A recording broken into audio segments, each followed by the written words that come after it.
Bonjour, bienvenue sur cette nouvelle séquence consacrée au licenciement pour motif personnel et plus particulièrement sur la question de la motivation du licenciement. L'objectif est de bien comprendre que pour licencier, l'employeur doit justifier d'une motivation. Il devra ensuite notifier cette motivation, mais il peut éventuellement faire une correction. Nous verrons donc de façon très classique dans une première partie l'exigence de ce motif réel et sérieux, et nous verrons ensuite concrètement la notification de ce motif réel et sérieux. Le licenciement, aujourd'hui, obéit à des règles strictes, sachant qu'il existe plusieurs types de licenciements, même si pour chacun de ces licenciements, il faut bien une motivation. Aujourd'hui, il existe trois types de licenciements.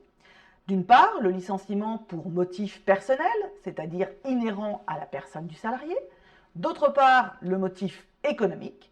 Et enfin, depuis que les ordonnances Macron ont intégré dans le Code du travail l'accord de performance collective, le licenciement qui suit dans le cadre d'un accord de performance collective est un licenciement sui generis, c'est-à-dire que c'est une cause spécifique de licenciement. Dans chacun de ces licenciements, il faut bien, vous l'avez vu, une motivation, c'est-à-dire une cause réelle et sérieuse. Aujourd'hui, suite à des évolutions législatives successives, il y a quelques règles fondamentales à retenir en matière de licenciement. D'abord, quel que soit le licenciement, il faut une cause réelle et sérieuse, et autrement dit, l'employeur doit motiver la raison du licenciement. Par ailleurs, quel que soit le licenciement, l'employeur doit respecter une procédure, la procédure de licenciement. Enfin, depuis les ordonnances Macron, lorsque le licenciement est sans cause réelle et sérieuse, l'indemnisation se fait dans le cadre du fameux barème Macron. Voyons l'exigence du motif réel et sérieux ou, autrement dit, la cause réelle et sérieuse, les deux expressions étant admises. Nous l'illustrerons au travers de différents exemples. Tout d'abord, l'article L 1232-1 du Code du travail pose une règle fondamentale, l'exigence d'une cause réelle et sérieuse pour tout licenciement. Cependant, cette notion n'est pas définie légalement. C'est pourquoi il faut se référer à la jurisprudence qui a dégagé la notion et catégorisé les licenciements. La cause réelle et sérieuse est celle qui revêt une gravité suffisante pour empêcher la continuation de la relation de travail et rendre nécessaire le licenciement. C'est ce que nous dit la Cour de cassation.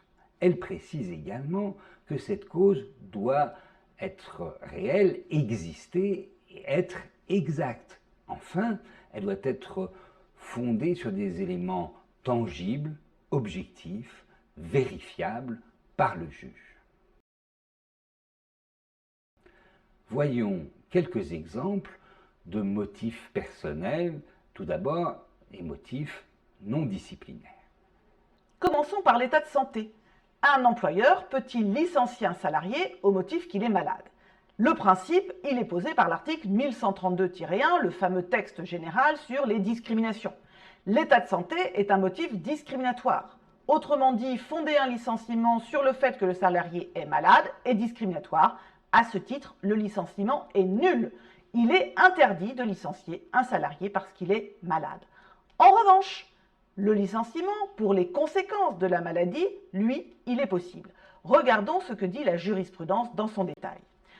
La jurisprudence, au gré de plusieurs arrêts successifs, a aujourd'hui posé trois conditions. D'abord, il faut que l'employeur justifie que le salarié a eu des absences répétées ou une absence prolongée, que cette absence ait entraîné un dysfonctionnement de l'entreprise. Et la troisième condition, il faut que l'employeur prouve qu'il a dû remplacer de façon définitive le salarié absent. Si ces trois conditions sont réunies, alors l'employeur peut licencier le salarié. En revanche, si tel n'est pas le cas, on retombera dans la première hypothèse, le licenciement sera considéré comme discriminatoire. Autre motif non disciplinaire, l'insuffisance professionnelle. Qu'est-ce? C'est l'inaptitude du salarié à exercer ses fonctions. Elle est non fautive, car si elle se manifeste par un agissement fautif, elle relèvera alors du licenciement disciplinaire. L'insuffisance professionnelle, l'employeur doit l'attester au travers de faits précis. Enfin, l'absence de formation du salarié peut lui être préjudiciable car il peut expliquer cette inaptitude à exercer les fonctions. L'insuffisance de résultat, elle, doit être distinguée de l'insuffisance professionnelle. Il s'agit de la non-atteinte d'objectifs fixés par l'employeur aux salariés, objectifs qui doivent bien évidemment être réalistes. La seconde condition, c'est que l'insuffisance doit être imputable au salarié et ça n'est pas le cas, par exemple, en cas de confinement ou de guerre. Enfin, l'employeur doit, comme pour l'insuffisance professionnelle, rapporter des éléments attestant de cette insuffisance. Autre hypothèse, la perte de confiance. Sur ce point, la Cour de cassation a considéré qu'elle n'est pas en soi un motif car elle est très subjective. En revanche, si les éléments invoqués sont imputables aux salariés et qu'ils sont objectifs, eh bien, on pourra invoquer ces éléments pour justifier un licenciement. Autre motif, la mésentente. La mésentente peut avoir une connotation subjective. Il faut donc, selon la jurisprudence, pour que ce motif soit recevable, que le comportement soit imputable au salarié et il faut que la mésentente nuise au bon fonctionnement de l'entreprise. Autrement dit, il faut objectiver la situation pour qu'elle puisse justifier un licenciement. Le licenciement peut aussi être une sanction disciplinaire. Il y a un régime particulier pour le licenciement disciplinaire. Qui dit sanction dit faute. Qu'est-ce qu'un agissement fautif? C'est la violation d'une obligation professionnelle, qu'elle soit issue du contrat de travail ou du règlement intérieur, et c'est l'employeur, dans l'exercice de son pouvoir de direction, qui apprécie son existence et la nécessité de la sanctionner. Bien sûr, cette faute sera soumise à un contrôle judiciaire en cas de contentieux. Voyons les différents types de fautes susceptibles d'entraîner un licenciement. Tout d'abord, la faute sérieuse ou encore faute simple. C'est le cas, par exemple, lorsqu'il y a inexécution des obligations contractuelles. Dans cette hypothèse, le salarié bénéficie des indemnités de licenciement et du préavis. Ça n'est pas le cas dans les deux autres hypothèses que sont d'une part la faute grave et la faute lourde. La faute grave est la violation d'obligations qui rend impossible le maintien du salarié dans l'entreprise, nous dit la Cour de cassation. C'est une définition relativement large que nous pourrons détailler dans la séquence relative au licenciement disciplinaire. Il faut retenir qu'elle est privative des indemnités de licenciement d'une part et du bénéfice du préavis d'autre part. La faute lourde, elle, est caractérisée par l'intention de nuire à l'employeur ou à l'entreprise et a désormais les mêmes effets. Il faut désormais comprendre concrètement comment l'employeur notifie cette cause réelle et sérieuse aux salariés. L'employeur a l'obligation de motiver le licenciement dans un courrier qui s'appelle la lettre de notification qui s'envoie après toute la procédure que nous verrons dans une autre séquence. Le motif doit être énoncé dans la lettre de licenciement. La jurisprudence a d'ailleurs précisé que le motif doit être précis. En effet, l'employeur doit suffisamment écrire pour faire comprendre aux salariés les raisons de son licenciement. Cette lettre est importante. En effet, la jurisprudence considère que cette lettre fixe les limites du litige. Concrètement, s'il y a contentieux, on s'appuiera sur ce document pour discuter de la réalité de la cause réelle et sérieuse. Il ne sera pas possible pour l'employeur d'invoquer d'autres motifs qui ne seraient pas dans ce courrier. Afin de sécuriser le licenciement et d'aider les employeurs à rédiger ces lettres de notification, le législateur a intégré dans le Code du travail des lettres types. Ainsi, ce sont des modèles qui sont proposés. Il y en a 6 qui correspondent aux 6 modèles différents. Attention, ces modèles sont purement facultatifs, l'employeur est libre de les utiliser. Dans la vraie vie, il faut quand même le dire, souvent ce sont les avocats qui vont préparer ce document qui est important puisque, rappelons-le, il fixe les limites du litige. Que se passe-t-il s'il n'y a pas de motivation ou s'il y a une motivation insuffisante pour caractériser un licenciement justifié?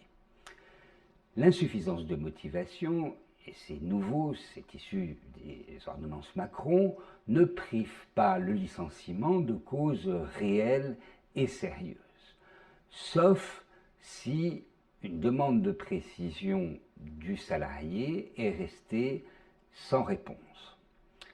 Quelle est la sanction prévue désormais? L'insuffisance de motivation est sanctionnée par l'octroi d'une indemnité qui ne peut pas être supérieure à 1 mois de salaire. Ensuite, quelle est la sanction de l'absence de motivation?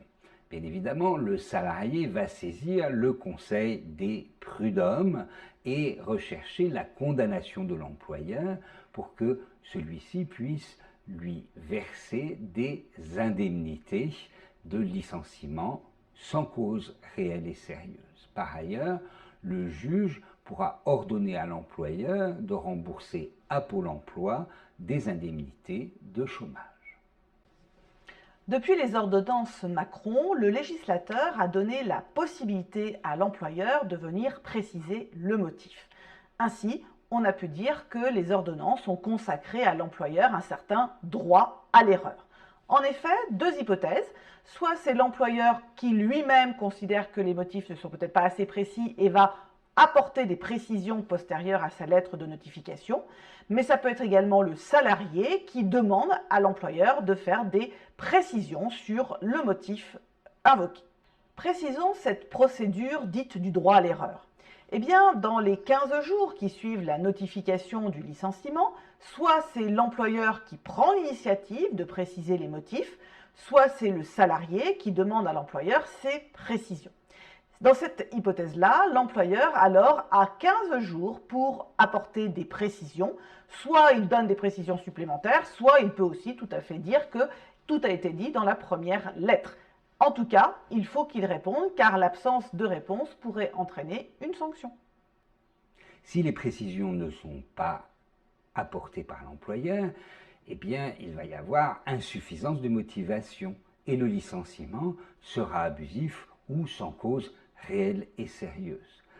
En ce cas, l'indemnisation de ce vice de motivation se fera selon le nouveau barème d'indemnisation du licenciement abusif, également connu sous le nom de barème Macron.